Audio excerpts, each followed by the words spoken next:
you have any good recipe books for Recipe. meat eaters that want to get off of Yeah, recipe books. That's a great question. So I'm going to answer that in two ways too. I have a way of chopping somebody's question up, don't I? But okay, first of all, it's a great question, and I get that quite a bit.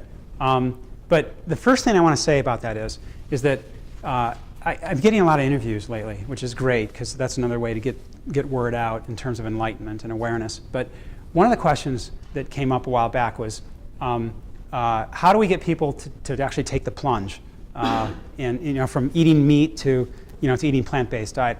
And my quick answer, I gave them an elongated answer like I usually do sometimes, but my quick answer was that plunge is an interesting word because I think it all comes from awareness.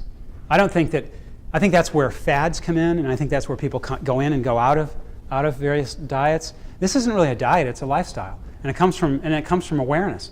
The more aware you are of what you're choosing to eat. I mean, I became partially aware from one aspect 40 years ago, and that was enough for me to just, I didn't want to do it anymore.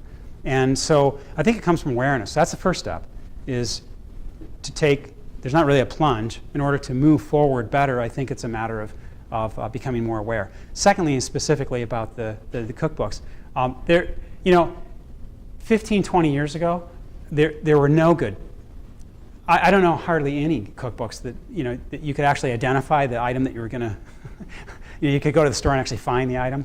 But now there are so many, and I'd almost have to defer that to all the ones that are on the market right now. I mean, there's just so many. I mean, go to Physicians Committee for Responsible Medicine, and go to PETA, and go to Ellen, Ellen DeGeneres' website. And did I? Engine 2 diet. Pardon me? Engine 2 diet book. Yeah, there you go. Great thought. Yeah. Engine 2 diet. Mm-hmm. Any of John McDougall's cookbooks. Mm-hmm. He's got about 5. He's got some great ones. It's great thought. Yeah, we'll write it down. We'll write it down for you. We'll get it. But that's a great question. I'm really happy you asked it, and I hope you pursue those and get those moved along.